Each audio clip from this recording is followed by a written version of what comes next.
Hello friends, कैसे हैं आप लोग। स्वागत है आप लोग का अपने ही यूट्यूब चैनल पे। मैं आपका दोस्त अवनीश। यदि आपको मेरे वीडियो पसंद आ रहे हैं या रेलेवेंट टॉपिक के समझ में आ रहे हैं इस तरह के कि ये शायद पोर्टफोलियो बिल्डिंग में या फिर फंड को ट्रैप ना हो जाए, स्टक ना हो जाए, इससे बचाने में आपकी हेल्प कर रहे हैं, तो प्लीज़ सपोर्ट करिए, लाइक करिए और सब्सक्राइब करिए। अभी यूट्यूब चैनल थोड़ा सा नया है तो मुझे अभी काफ़ी चीज़ें नहीं पता हैं, बट लाइक तो कर ही सकते हैं आप सपोर्ट करने के लिए। Thank you.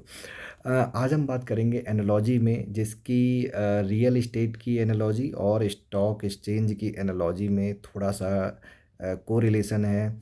आप ये पकड़ सकते हैं कि कब पीक आ रहा है और कब पीक नहीं आ रहा है। इसकी एक सिंपल सी चीज़ है, सिंपल इंडिकेटर है, एक जेनरिक व्यू है। आप ये ले सकते हो कि दोनों एक ही तरह से काम करते हैं। और इसमें यदि आप देखोगे तो आपको ये मिलेगा कि जैसे हमारे ना रियल एस्टेट में क्या होता है।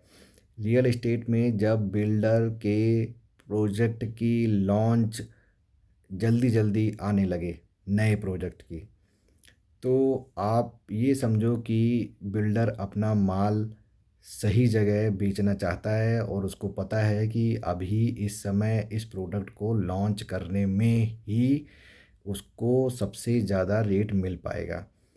ये एनालॉजी मैं आपको कंपेयर करके बताऊंगा। जैसे स्टॉक एक्सचेंज में क्या होता है कि यदि मार्केट बुल रन में चल रहा होता है और आपका मिड कैप, स्मॉल कैप और ये लार्ज कैप सभी बहुत अच्छा रन अप दे चुके होते हैं, तो उस समय बहुत सारे कंपनी के स्टॉक के आईपीओ आना चालू होते हैं। तो जैसे ही आपका ये समझो कि ये पीरियड चालू हो जाए, क्योंकि जब यदि बुल रन में कोई स्टॉक का आईपीओ आएगा तो लोग उसमें सब्सक्राइब करेंगे, क्योंकि पैसे का फ्लो बना रहता है। और पैसे का फ्लो का बात ये होती है कि पैसा जिस तरफ मूव करता है उसकी एक क्वालिटी होती है कि वो उसी तरफ मूव करता रहे। यदि पैसा रुका है तो उसकी एक क्वालिटी होती है कि वो रुका रहे। उसको एक ट्रिगर चाहिए होता है, या तो मूवमेंट के लिए या तो स्टॉप के लिए। तो बुल रन में पैसा रिटेलर का पार्टिसिपेंट बनता है और ऑपरेटर्स का पार्टिसिपेंट बनता है, और सारे स्टॉक एक अच्छे राइज और रन अप के साथ ग्रीन दिख रहे होते हैं। ये पीरियड काफ़ी अच्छा होता है जो कंपनी के लिए, जो अपने नए स्टॉक का आईपीओ के रूप में लाना चाहते हैं। तो जैसे ही हमारे पास कई सारी आईपीओ की लिस्टिंग या फिर लॉन्च होना चालू हो जाए, आपको ये इंडिकेशन लगा देना चाहिए कि मार्केट में या तो आगे जाके लंबा कंसोलिडेशन होगा या फिर कोई एक बड़ा करेक्शन आएगा। और जब कंपनी अपने आईपीओ ला के आपको ये दिखने लगे कि ये कंपनी में आईपीओ लाया है, कंपनी में कोई ज़्यादा प्रॉब्लम नहीं है, बट वो आईपीओ अंडर सब्सक्राइब रहने लगे, ऐसी भी कई कंपनी हैं, और उनको अपने आईपीओ तक कैंसिल करने पड़े या फिर उन्हें होल्ड पे डालना पड़े या फिर एक नई अच्छी डेट का वेट करना पड़े, तो समझिए कि मार्केट में मंदी का माहौल है।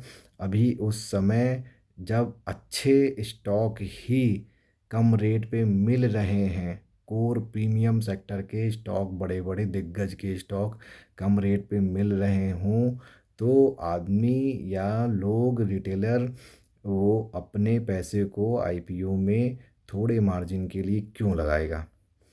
ठीक है, तो वो समय होता है बिल्कुल बॉटम अप होने का।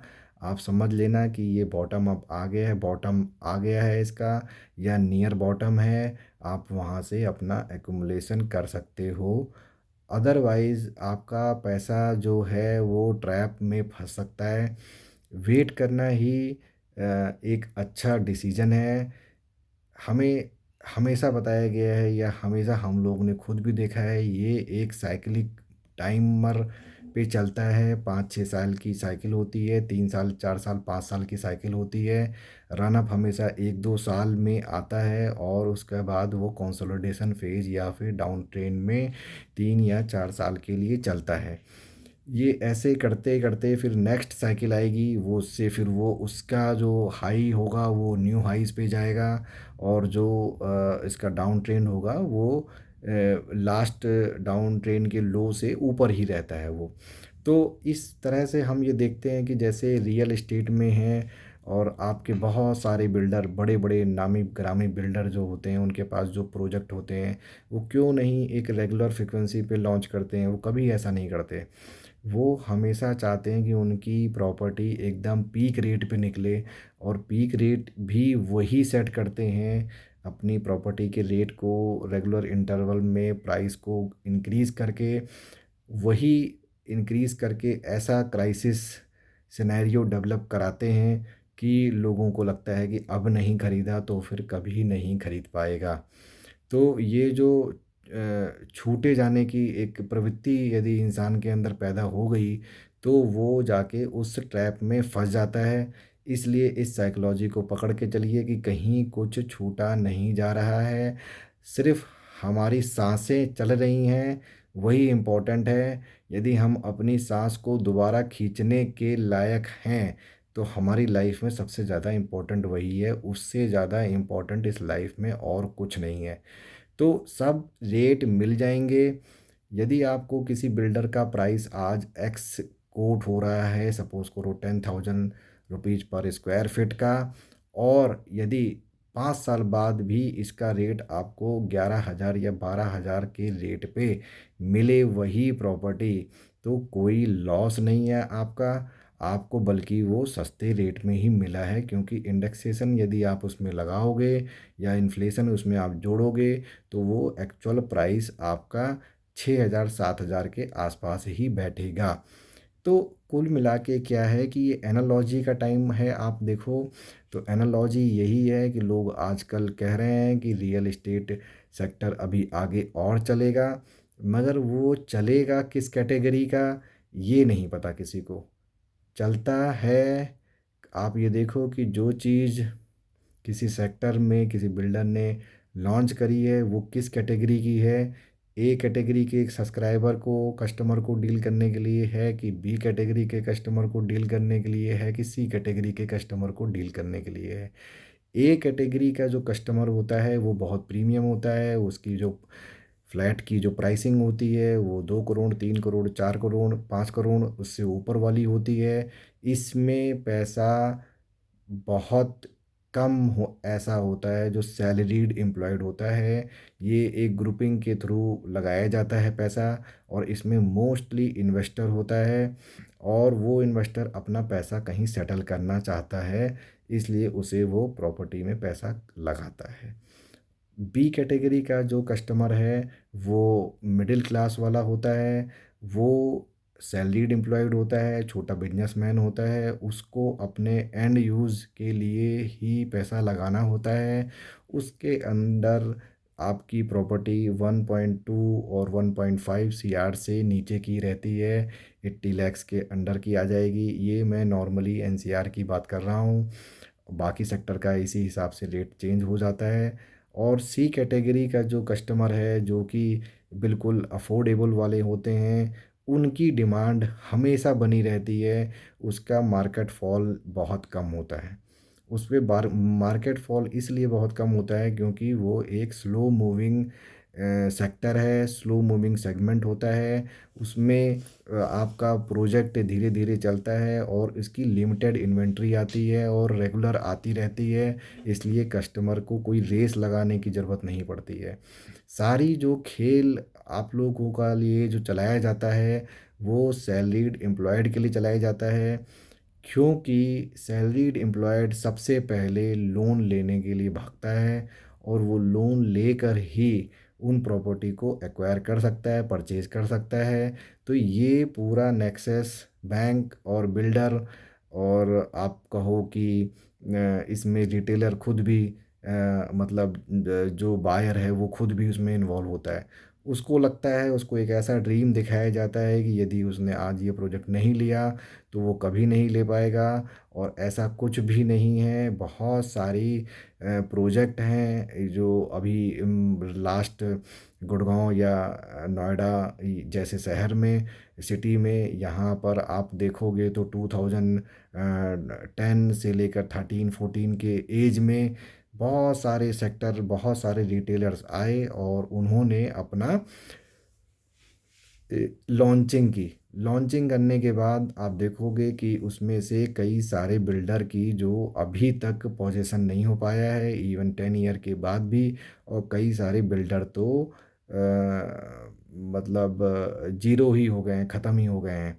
उनका तो आगे न पीछे कुछ नहीं पता, कहाँ चले गए। तो इसी तरह से ये फेज़ आया है। कुछ एक हर साल, हर बार आपको हर साइकिल में कुछ नए नाम मिलेंगे। ठीक है, वो नए नाम चमकेंगे और उन पे लोग दांव लगाते हैं। और फिर वो रिटेल, जब बहुत बड़ा बिल्डर कहीं किसी बड़े उसमें फंस जाता है, स्कैम में या ऑडिट में, तो उसका फिर धीरे धीरे डाउन ट्रेंड चालू हो जाता है। सिमिलर एनालॉजी से आप देखोगे कि कभी भी कोई बुल रन आता है तो हर बुल रन का जो मेन ड्राइवर होता है, मेन जो स्टॉक जो ड्राइवर होते हैं, जो सेक्टर ड्राइवर होता है, वो अलग होता है। वो सेम नहीं होता है, आप कभी भी सेम नहीं पाओगे उसे। तो उसमें क्या है कि जैसे कभी आपका आईटी सेक्टर बूम कर जाएगा, जैसे हमारा कोविड का साइकिल आया। कोविड साइकिल में आईटी सेक्टर, फार्मा, केमिकल, ये सब बहुत चला उस समय। उस समय सबसे जो लेथार्जिक थे वो आपके ये होटल सेक्टर के, टूरिज़्म के, इन सब सेक्टर में बिल्कुल लेथार्जिक था, क्योंकि इसमें ज़बरदस्त हिट आया। अब साइकिल चेंज हो गई है, लोग घर में परेशान हो गए हैं, उनको बाहर घूमना है। तो ये, और उनको दवाई की ज़रूरत नहीं जैसे लगता है हो गई है बिल्कुल। तो अब ये आईटी सेक्टर में जैसे लग रहा है आईटी में काम होना बंद हो गया है। ऐसा कुछ भी नहीं है, काम सब जगह से उतना ही चल रहा है। ये एक साइकिलिक है। अब इस समय आईटी सेक्टर डाउन में चल रहा है, फार्मा कंपनी डाउन में चल रही हैं।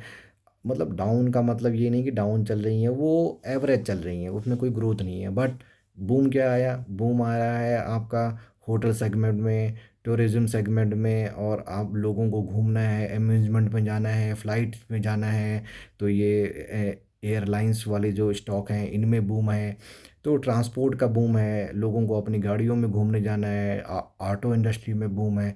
तो ये सब चीज़ों का एक सेगमेंट चल रहा है इस समय। इस समय एक नए सेक्टर उभर के आ रहे हैं। अब लोगों को घर भी खरीदना है, रियल एस्टेट भी खरीदना है। यही रियल एस्टेट खाली पड़े हुए थे और लोगों को ने रेंट पे खाली छोड़ दिया। लोगों का ईएमआई तक नहीं निकल पा रही थी कोविड के टाइम पे। आज जो है वो रियल एस्टेट के बूम पे चले जाएंगे, क्योंकि लोगों को लग रहा है दोबारा से आईटी सेक्टर के लोगों को बुलाया जा रहा है। मगर किसी को कुछ नहीं पता कि ये सेक्टर रियल एस्टेट का, गुड़गांव का या फिर एनसीआर का या बॉम्बे का, कहाँ का कब का डाउन हो जाए। ये सारा जो पुल है आईटी सेक्टर में, वर्क फ्रॉम होम, या फिर कंपनी उस मोड में जाए ही ना, और फिर और कनेक्टिविटी अच्छी हो जाए, फिर लोग अपना ट्रेनों से ही घर पे आए जाएं। क्यों फालतू का कहीं पे सेकंड होम बनाएं अपना।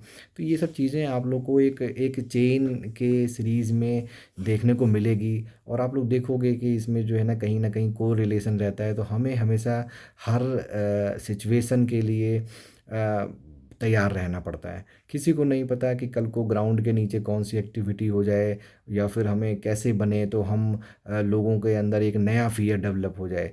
राइट, कि आप जैसे हाई राइज बिल्डिंग का बहुत ज़्यादा चलन है, तो हाई राइज बिल्डिंग में अभी कुछ अनफोर्सीन इवेंट हो जाएं, या फिर कोई और प्रॉब्लम्स आ जाएं, तो उससे फिर लोगों का उनका मन वहाँ से हट जाएगा। तो ऐसे करके लोग कहते हैं लैंड पे ले लो, लैंड की एक अलग समस्या है। तो उस चैलेंज बढ़ते रहते हैं। हमें अवेयरनेस हमेशा अपनी बना के रखनी चाहिए, अपना कॉन्शियस माइंड को ऑन रखना चाहिए।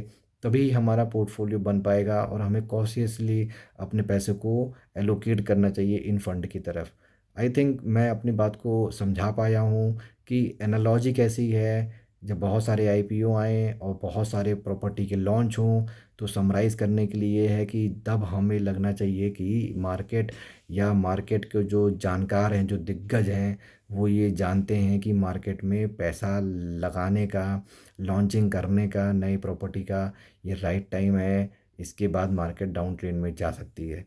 तो या यदि उनको पता है, तो हम भी उनसे थोड़ा सेंस लेके अपनी चीज़ों को प्रिकॉशंसली अपने पोर्टफोलियो को थोड़ा-सा हल्का कर सकते हैं, डाइल्यूट कर सकते हैं, प्रॉफ़िट को बुक कर सकते हैं और अपने पैसे को साइड में रख के थोड़ा वेट कर सकते हैं।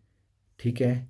तो सोचिएगा, मैं आपका दोस्त अवनीश, यदि आपको चैनल और मेरी बातें समझ में आ रही हों या फिर काम की लग रही हों, तो प्लीज़ चैनल को थोड़ा सब्सक्राइब करिएगा।